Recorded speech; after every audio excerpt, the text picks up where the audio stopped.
سادتنا المشاهدين، السلام عليكم ورحمة الله وبركاته. من قناة الرياضة الشعبية نقدم لكم هذا المهرجان السنوي لأكاديمية الألمان قطاع 76. كما عودتنا أكاديمية الألمان على الفعاليات ومباريات وتحديات جديدة في كل عام وفي كل سنة رياضية. اليوم من داخل ملعب قصي منير قدمت هذا الاستعراض السنوي لجميع الفئات مع الكابتن علي ليفان والحاج أبو علي. في هذه الأكاديمية كل شيء جديد موجود وطموح، كل اللاعبين عندهم شغوف أن يتمرنون وأن يمارسون كرة القدم بصورة حقيقية، لكن المدرب كان شغوف أكثر ليستوعب حقيقة اللاعبين بصورة جيدة. هناك شخصيات رياضية تشاهد هذه الأكاديمية بكل دقة. رفع هذا الاسم إلى الاتحاد وما زال الاتحاد يراجع ويحاول في استيعاب هذه الفكرة من المدرب الشاب علي ليفان حول هذه الأكاديمية. سادتنا المشاهدين، خليكم ويانا مع هذا التقرير الصغير والمبسط لأكاديمية الألمان في هذه السنة لسنة 2024 وفعالياتها الجديدة. خليكم ويانا.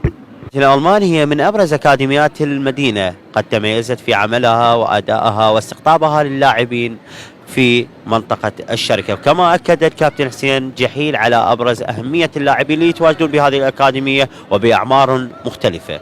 شاهدنا قبل قليل هذه المواهب التي تواجد والذي فقدتها الأندية العراقية والمحلية.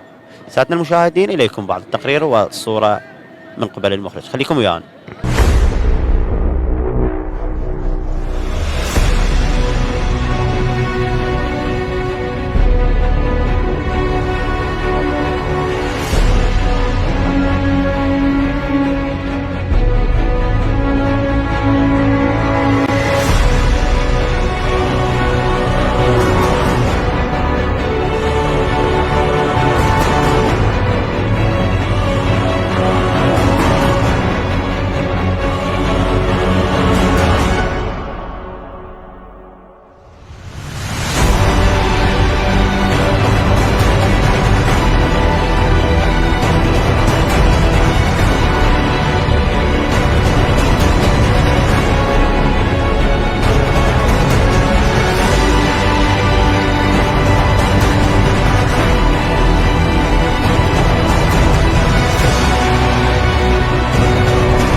سادتنا المشاهدين، ايضا من اهم الملاعب اليوم اللي موجوده في مدينه الصدر هو ملعب الغزال الاسمراني قصي منير، وهذه الشخصيه الرياضيه اللي دائما نتعاطف وياها، دائما نشنج وياها، ودائما نتعارك وياها، الحبيب حسين جحيل. السلام عليكم. اهلا كابتن، السلام عليكم. الله يسلمك.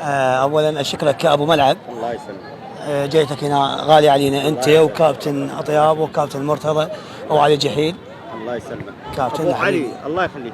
ابو علي طبعا هو مدير هذا الملعب، دائما نشوفه مشاهد ومتابع لاكاديميه الالمان اللي هي اقبالكم جاي يشاهدون التمارين اللي جاي يقدمونها. ابو علي راح يعطينا فد نبذه مختصره على اللي شاهده من اكاديميه الالمان بهذه الفتره وبالفترات السابقه.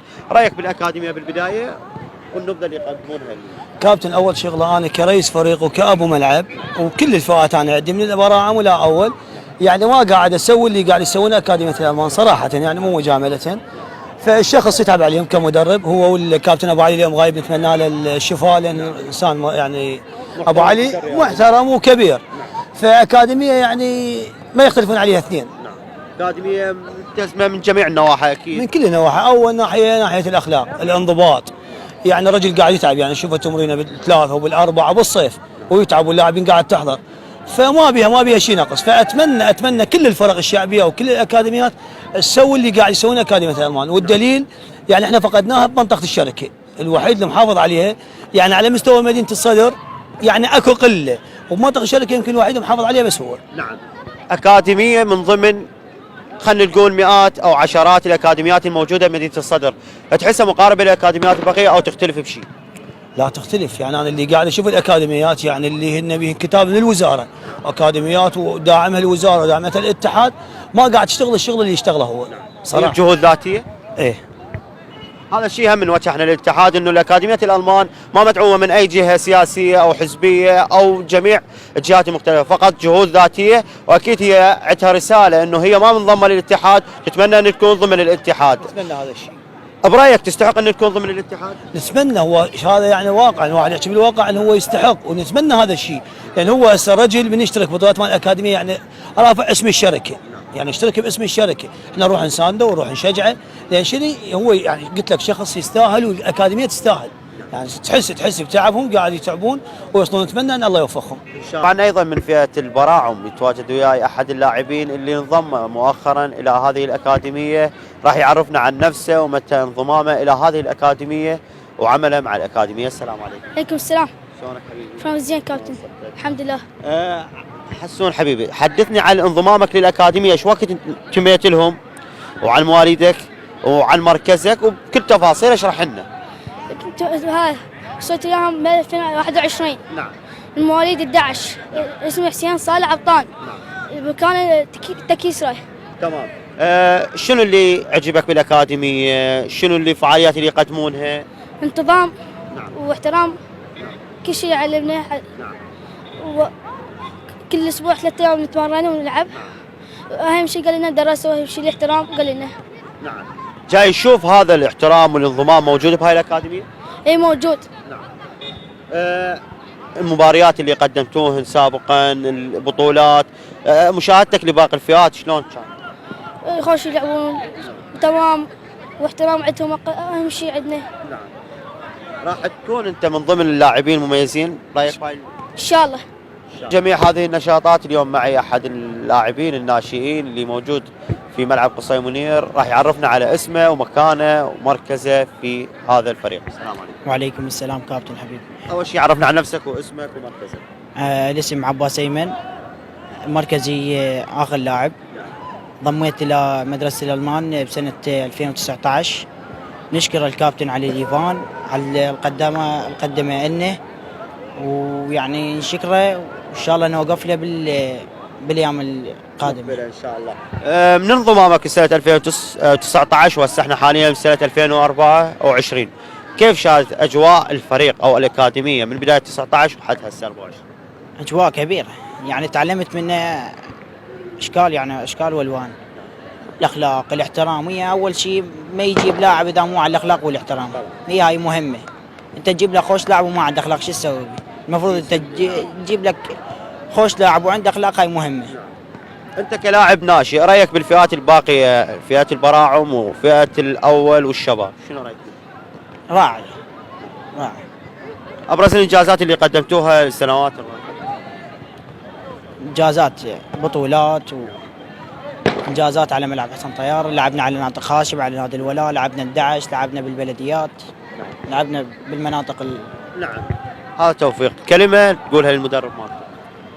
نريد من الامام الحسين يحفظنا ويخليه ان شاء الله، وان شاء الله نوقف له بالايام المقبله. التاليه وهي الاهم في هذا الجيل والمستقبل القادم لجميع الاكاديميات والانديه المحليه والفرق الشعبيه، فئه الشباب، الفئه المميزه. معي لاعب ايضا من اكاديميه الالمان وفريق الالمان، راح يتحدث لنا عن بعض الامور الايجابيه في هذا الفريق وهذه الاكاديميه. السلام عليكم. السلام ورحمة الله. اسمك بالبدايه ومواليدك ومكانك ومتى انضمامك الى هذه الاكاديميه؟ أيمن أحمد كريم، انضمام لهذه الأكاديمية نعم. منذ تأسيسها عام 2018. مركزي لاعب خط وسط. حدثنا عن هذه فئه الشباب، شنو رايك بها وتعاملها مع المدرب؟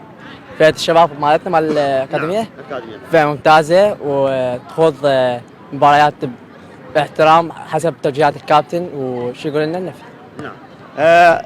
اكيد دور مهم لفئه البراعم والاشبال. استقطبت لاعب من الاشبال والبراعم لو فقط لاعب جاهز؟ لا نعم، استقطبنا الشباب دائما. أي لاعب من الأشبال أو البراعم يقدم مستوى كابتن يرفع لنا للشباب.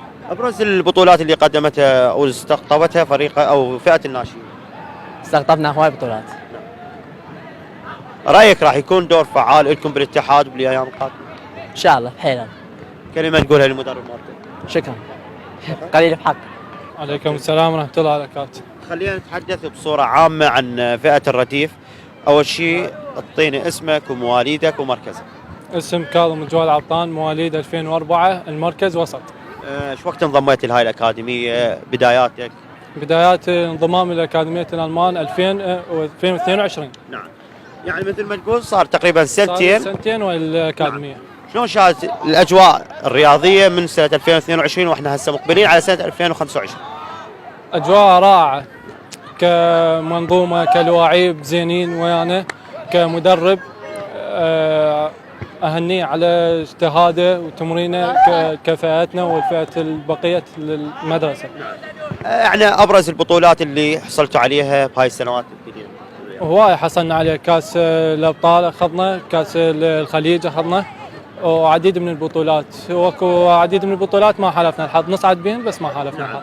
عندك 3 فئات اللي هي الاشبال والناشئين والبراعم، شلون تشوف تعامل المدرب وياهم؟ وبرايك راح يكونون شيء اضافه لكم انتم كفئه الرديف طبعا فئه البراعم عندنا، فئه الاشبال، ذولا منظومه ان شاء الله بالايام الجايه يكونون واجهيه المدرسه لنا ان شاء الله من بعدنا. كلمه نقولها للمدرب. الله يبارك به وهنيه على جهوده انه.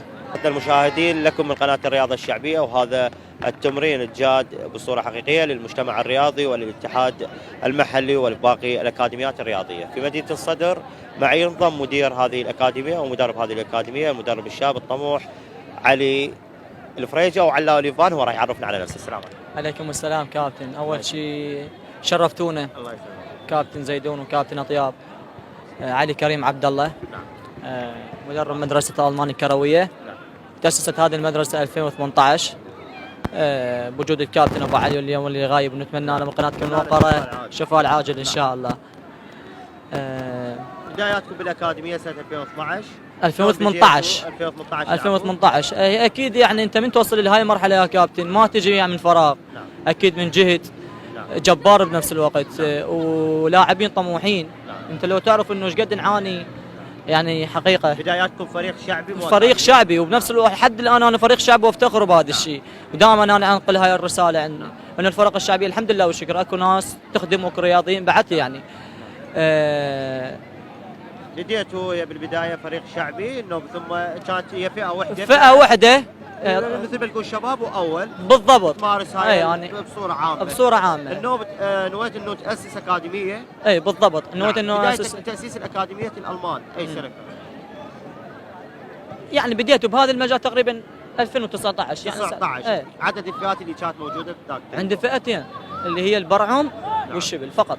برأيك كانت هذه الفترة هي أصعب من الفريق الشعبي لتأسيس الأكاديمية؟ بالضبط أكيد. نعم. يعني ما أجت، يعني قلت لك ما أجت من فراغ، وبنفس الوقت إحنا بديناها بملعب ساعة علوان 33. نعم. قررنا إنه نجهز الفريق. نعم. أي تعرف إنه بنجهز الفريق وبنفس الوقت يعني وتريد تختلف عن الباقي يراد لك شويه وقت. نعم. فيها صعوبة بنفس الوقت، بس قلت لك انه اللاعبين اللي قاعد تجينا الف الحمد لله والشكر انه هي ناس قاعد تخدم تريد تصير، من توجههم على شيء ومن نطالب منهم شيء ما راح يقصرون اكيد. تمام. قرب لي المايك شويه على مود يكون الجواب واضح. بداياتك كانت للاكاديميه 2019 فئه البراعم اعتقد صعبه شويه. اكيد بهذا المجتمع يعني الصعوبه فيه او هي التربيه. نعم. يعني من يعني الصعب اللي بها انه تكون يعني مدرب متربي، يعني مربي بنفس الوقت. يعني تعرف انت الصغير لازم تحاسبه خارج الملعب وتتابعه، وبنفس الوقت يعني هسه ما حد قام يستقبل امانه يعني. صح. يعني بدي له هذا الشيء لمصلحتك وهذا الشيء يضرك يعوفك ويدير وجهه، وكانما انت تصير عدوه تروح تحاجه ولي الامر. بالعكس ابننا مو هيك، ابننا حكي جاي اشوفكم متابعه من اولياء الامور ولدهم القله هذا الوقت قله، يعني اذا اقول لك يعني 10%. نعم. كان جانب اهم اللي هو فئه البراعم مثل ما تحدث فيها الكابتن علي ليفان. انجازاتكم اللي سنوات اللي راحت 23 22 الانجاز اللي افتخر به دائما واللي يبقى يعني بذاكرتي اللي هي مشاركاتي على الملاعب ال11 اللي قدرت احصل بها من مباراه النهائي المركز الثاني امام اكاديميه طالب ابو حنشه بقياده الكابتن عباد جمعه. طبعا انا سؤال مهم دائما احب اساله الكابتن علي، شنو تعامل منظمي البطولات وياكم اصحاب الملاعب؟ شلون يكون؟ كاني اولا بصورة عامة. بصوره عامه الحمد لله والشكر. احنا قلت لك احنا من ندخل الملعب انا اول شيء احكي ويا جماعتي انه الخساره هي وارده، انه شلون نخلي العالم تحبنا وتحترمنا. اول شغله نبدا بها اخلاقنا، احترامنا، سلوكنا داخل الملعب. هذا لي ابو ملعب او بطوله؟ بالضبط. اي يعني امانه كانت الاشتراكات 30 و40 وغيرها وغيرها. الحمد لله والشكر بفضل الكابتن علاء وعماره وبجهوده يعني الشركه بصوره عامه. يعني هسه تجي للملعب تعطي 10 15 يتقبلها بكل روح رياضيه، ما حد يقط لك الباب. هذا اللي موجود تحكي عليه، هذا موجود فقط خلينا نقول بملعب او ملعبين. بصوره عامه رايك بتعامل المنظمين؟ بصوره عامه كل الشكر والتقدير لهم. اي شيء سلبي من يعني بذر من عندهم انه ماكو. تمام. طموحاتك اللي جايه واللي تعمل فيها السنوات القادمه ان شاء الله؟ والله السنوات القادمه يعني ما اقدر احدد لك شيء وبعدين اختلف عني بشيء. احنا عندنا الشهر القادم ان شاء الله راح تكون عيد ميلاد الفريق اللي هي تاسيس، راح يكون ان شاء الله باحد القاعات. هذا الشيء اللي يعني هسه اقدر اطمح له يعني. بعد احدد منه مصيري. نعم. شحتوا هذا العيد ميلاد؟ احنا خلينا نشوفه نادرا اللي هذا موجود. احنا بديناها ب 2020 ببيتنا، كان بيتنا بقطاع 79. نعم اشياء متواضعه متواضعه بدينا بيها. قرروا السنه كامله كل ما تصير الشهر العاشر الشهر 12 ابدا لما جماعتي كل 2000 3 نلم. سويناها بملعب قصي منير المصغره على مدار سنتين. اول ما خلصنا العيد ميلاد قعدنا قعده، احنا مو بس فقط، احنا عائله يعني بصوره عامه. اتفقنا انه نسويها مكان اوسع وارتب. بالضبط. فالحمد لله والشكر فلوسنا جاهزه وكل شيء جاهز. ننتظر نخلص الجلسه بعد نتجه لعيد ميلاد الفريق، واكيد راح ان شاء الله يكون بحضوركم انتم. الله يسلمك. ننتظر كات يمك وشوف لي حتى اكمل بس الرساله. كيف تتلقى الدعم هذا؟ مثل ما تقول هسه التراك هو شتوي غالي مثل ما يقول في الاسواق المحليه، والتجهيز الصيفي هم كذلك. منين هذا الدعم؟ الدعم ذاتي.